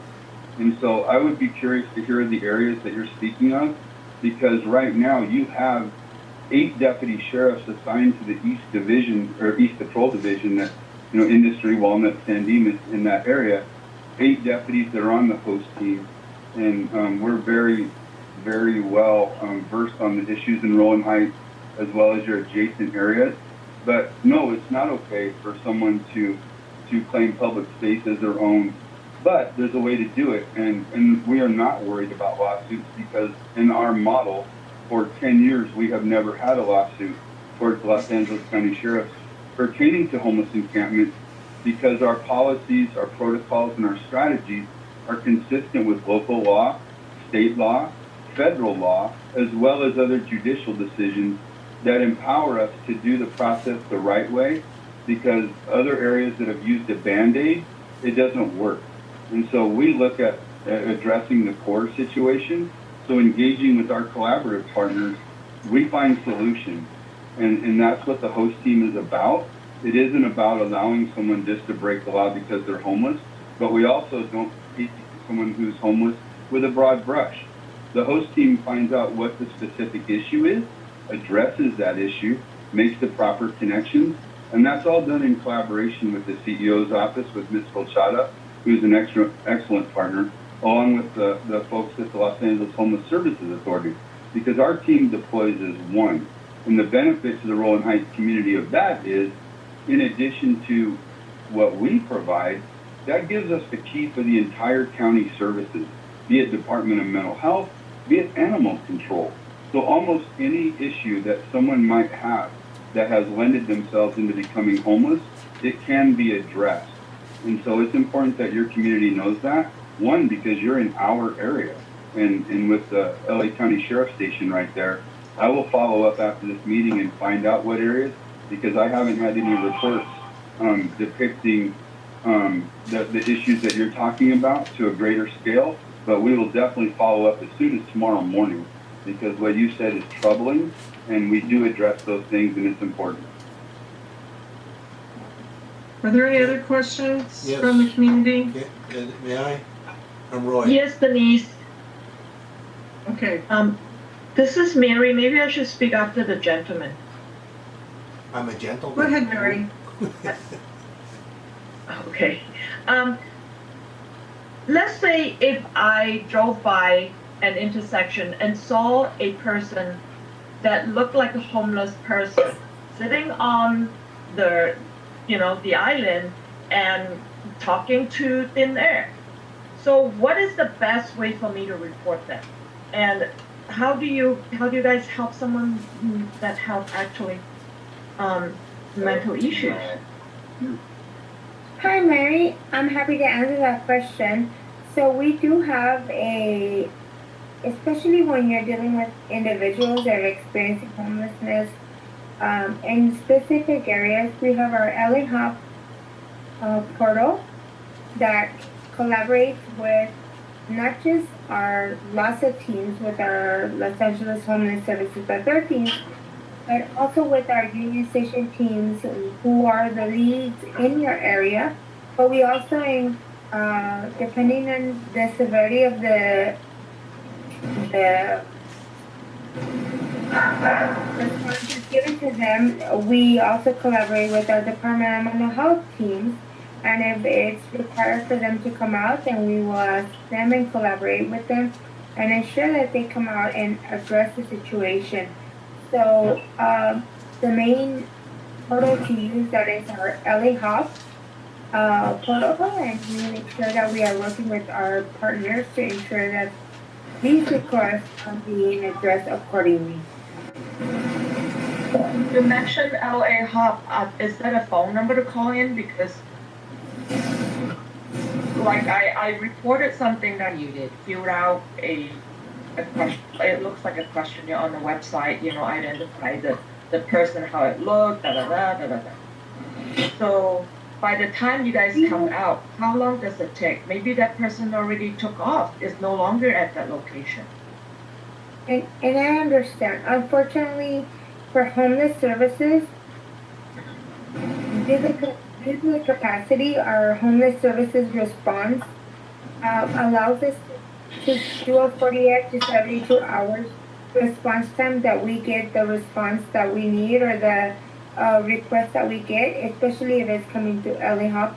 If it's for one person, clearly for the unincorporated areas, as we have explained, the encampment protocol for 5 or more people, that's something that we can address at a different level. But for one individual or 2 individuals, that is something that is probably best handled through our LA Hub portal. Unmuted. I did put that in the chat. Yes, I know about that website, but I am just saying that, is that something we can call the sheriff department because that person is sitting in the middle of the island? And I can answer that, ma'am. This is Lieutenant Kichen again. It just depends. Obviously, we don't want anybody to get hurt, either the person that's on the street or anyone in the community, especially if they're presenting in crisis.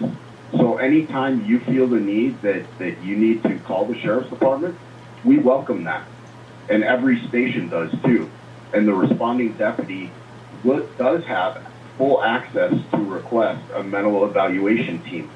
And what that team is a mental health clinician paired up with the deputy sheriff to address those mental health issues. So we don't want to discourage anyone from calling the sheriff's department. So whenever you feel the need as a resident, you need the sheriff's department, please feel free to do so. Unmuted. Is it my turn, Denise? I think David Malkin was next. David? David? Yeah, I'm unmuted. Hello? Hi, David. Did you have a question? That we have additional things to present if we're allowed to. We're in the question and answer session at this point, and we're running up against the clock right now. Just a quick just some observations.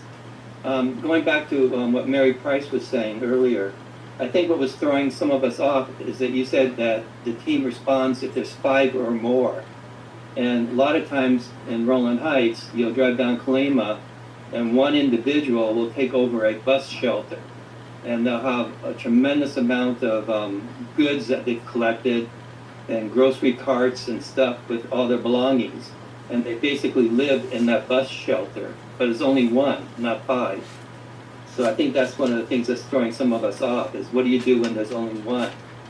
The other thing is, I've talked to Lauren in the past about this. The first go-round and I think the second go-round for Prop H went to cities. And they listed 12 or 15 cities. I contacted Supervisor Hahn's office at that time wanting to know why only cities received funding from Prop H when all of us pay those taxes. And I was informed that nobody for unincorporated area submitted a plan and that the county needs to submit that plan for unincorporated areas. My question then would be, is the county going to develop a plan for unincorporated areas so we can get our fair share of Prop H? And the final one is, you do the count in the winter. of our LAFD partners available to answer any questions or to explain the role of the Sheriff's Department with our homeless encampments.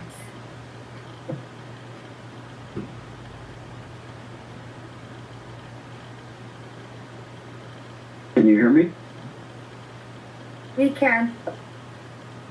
Hey everybody, this is Lieutenant Bill Kichen. I'm the lieutenant who oversees the Sheriff's Homeless Outreach Services team, along with my partner, Lieutenant Jeff Diedrich. This team is the co-response model, like you just heard Kim say. We have embedded lots of members with our Lake County Sheriff's deputies on the host team. So we deal with encampments of 5 or more, and that starts with an identification. Once it's identified, the team will go out, do an assessment, and then the outreach portion begins.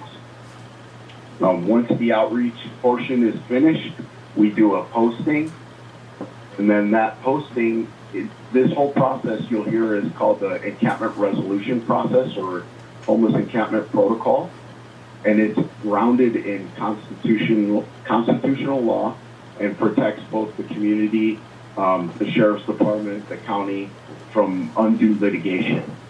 So we follow these strict principles, and it also ensures that not only is everyone else protected, but it also protects the constitutional rights of those on the street as well. This is in Sheriff's Department policy and has been for the past, I think it started in 2015 or 16, so it's been part of the Sheriff's Department policy. And one of the things we do is we also train all the deputies that are coming out to serve your communities after they're done. Before they hit the streets, they go through what's called a 2-week patrol school. So we teach the first responder homeless training to all the new deputies that are coming out on the street to serve your community. And we've also conducted numerous trainings at the station level, all stations throughout the county. So everybody has the information on how to best connect the people on the street experiencing homelessness and to get a hold of the host team if needed. So I'll keep it short at that, and if there's any questions, I can stick around for a little bit. But thank you.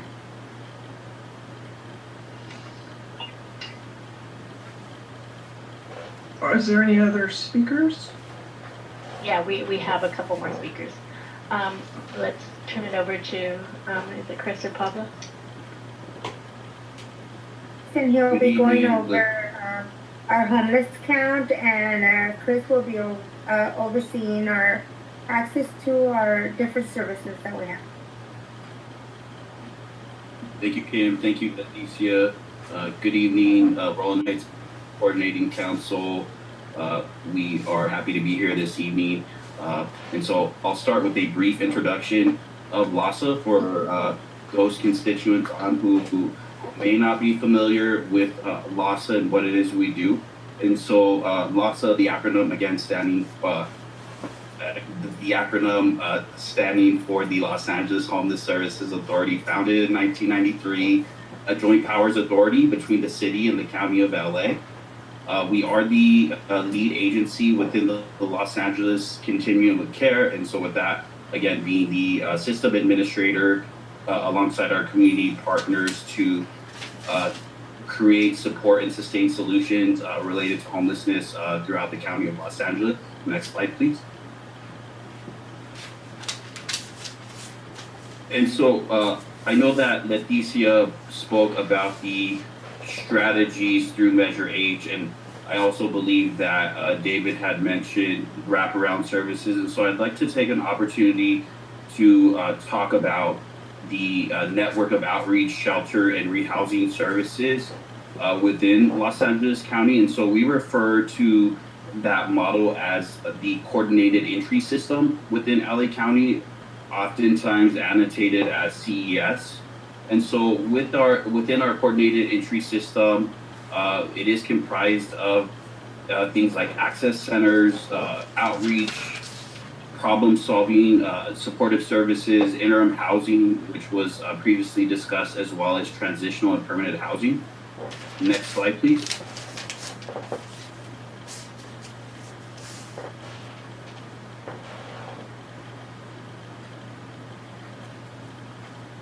And so the work that the outreach teams do within the community of Rowland Heights and surrounding communities within the 88 cities throughout LA County is pivotal, as you know, these are our frontline response teams that are building relationships and trust for people experiencing homelessness. And with that, we have approximately 240 outreach teams throughout the county of Los Angeles, of more than 850 staff, many with lived experience, who have reached 46,533 clients in 2020 alone. And so amongst those 240 outreach teams, our LASA homeless engagement teams, often referred to as generalist outreach teams, work in pairs of two, and they make up 93 teams of the 240 teams. I'd also like to highlight the important work that our multidisciplinary outreach teams do as well. Those teams being funded by the Department of Health Services, 70 teams, oftentimes made up of approximately 5 individuals, which include a generalist case manager, a specialist in mental health, either an MFT or LCSW, a substance use disorder counselor, as well as peer case managers, folks with lived experience. And then we also have our specialty outreach teams that are funded through the Department of Mental Health, also referred to as the home teams, who work with the gravely disabled individuals who are experiencing homelessness. Next slide, please.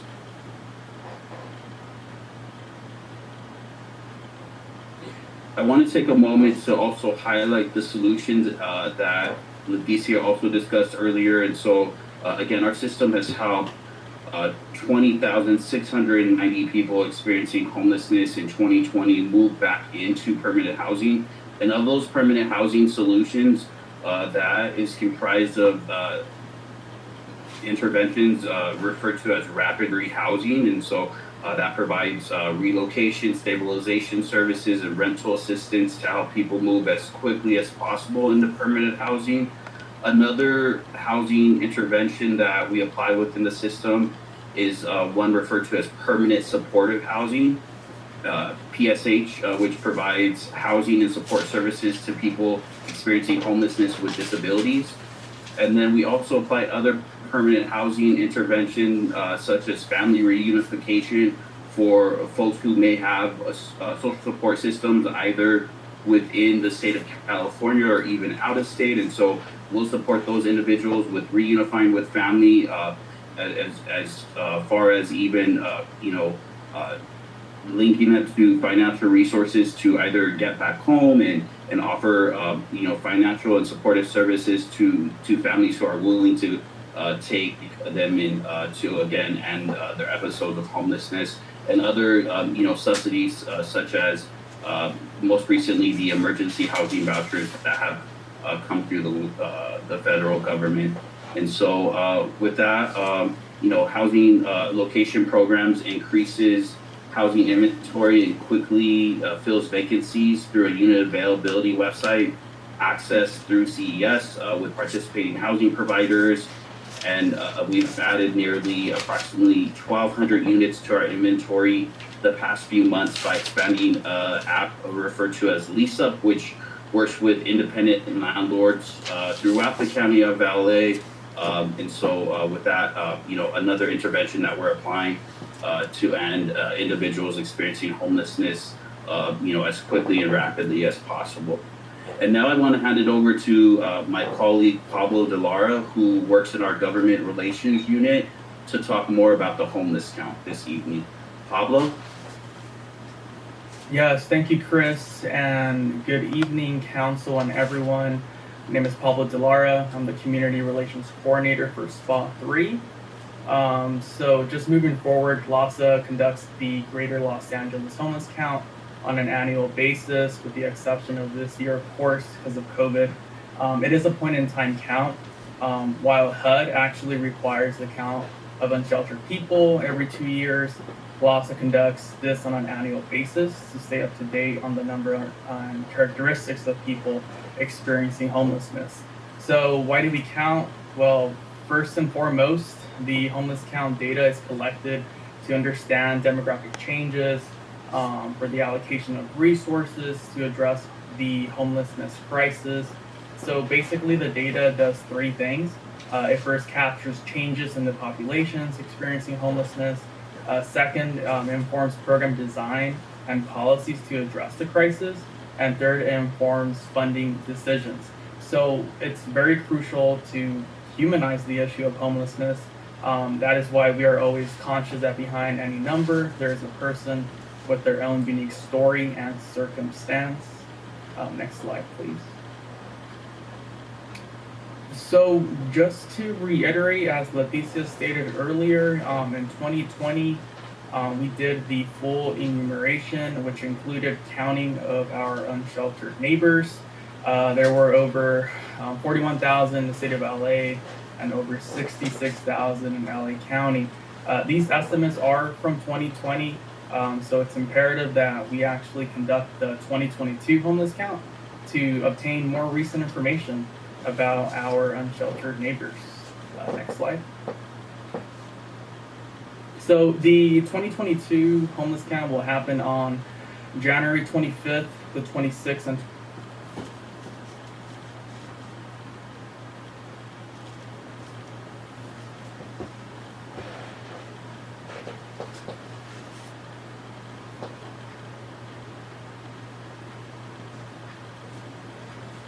can you please go to the next slide?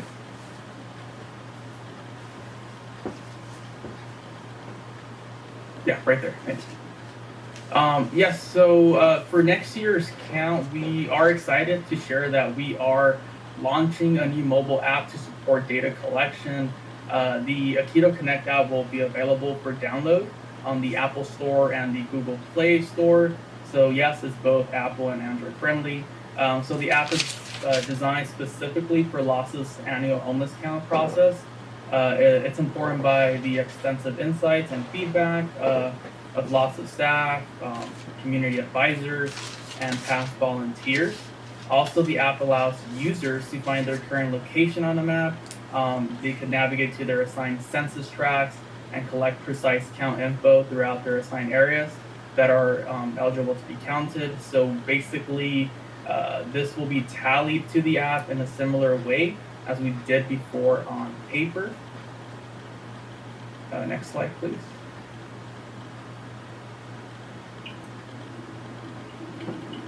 So with that being said, we invite you to volunteer for the 2023 homeless count. There are a number of ways to volunteer for next year's count. One way to volunteer is as a deployment site coordinator.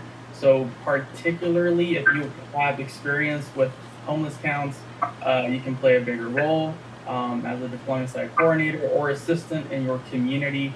We will be training on you and veteran deployment site coordinators in early January, so that's coming up. We will provide the training on how to count and how to use the app. There will also be an opportunity to try the Aikido Connect app, which will be provided the day before your count, which will be the 24th. So for registration efforts and more information, we will continue to use theaccountwillyou.org. We are actually looking for a deployment site coordinator to cover Rowland Heights. So if anyone from the council is interested in taking the lead in Rowland Heights, we could definitely connect offline. And that completes my presentation. Thank you. Thank you. That completes, I think, all the presentation. We're happy to answer any questions you may have. I have a few questions to start. What is your definition of homeless? I'll let my counterpart answer that. I mean, generally, it kind of varies by strategy. We go by the HUD definition if we're using other strategies, which is the more stringent. However, there are some strategies that unmuted. I mean, it just depends. So the 60-some thousand people that you're claiming to be homeless, what definition are you using for that? Those are homeless count numbers.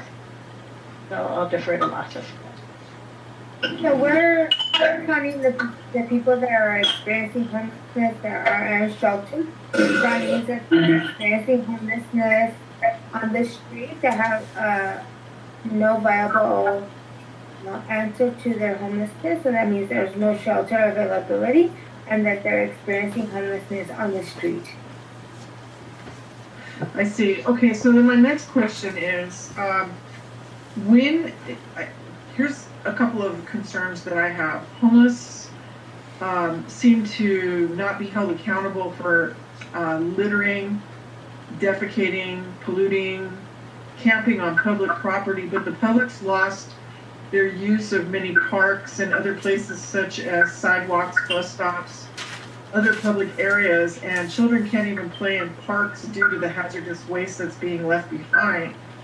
We've made it quite convenient for people to stay homeless because they can refuse your services and not be held accountable for where they live. I mean, like, you're mentioning in your presentation that you guys will go to a homeless encampment, and basically, if there's more than 5 people, yes, can you hear me? I can hear you. I would love for our LAC partners that are part of the Homeless Outreach Services team to respond to some of those very specific questions that you have. And we have asked them to join our call to answer these specific questions. Right, I understand that, but I'm trying to say that you guys have had these. We're asking them to join. We're asking them to join our conversation just so that we understand what the barriers are for us to be able to actually resolve these questions. And so I would love for either Lieutenant Diedrich or Lieutenant Kichen to answer some of those questions for us. So ma'am, this is Lieutenant Kichen. If you want to go ahead and finish, and then I can answer your question for you.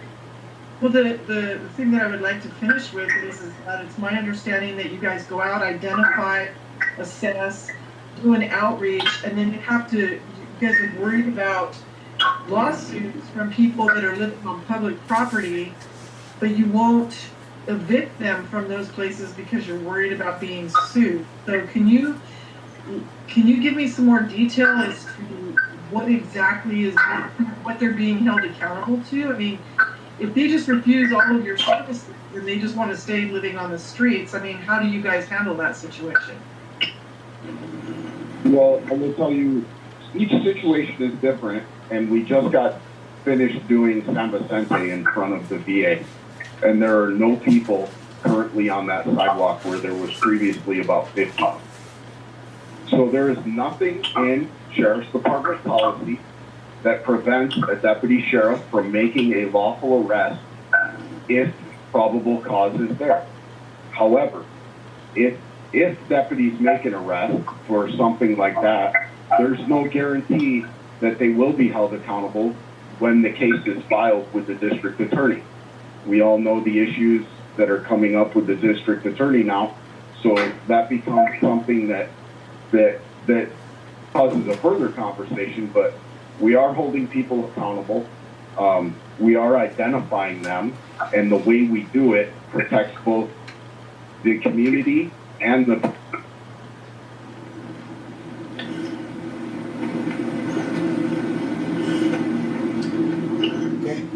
And I hope that answered your question for you. Can I speak? I think for us as the Los Angeles Homeless Services Authority and the teams that we have serving the community, along with our LASA hosts and our LASE host partners, along with our regional partners.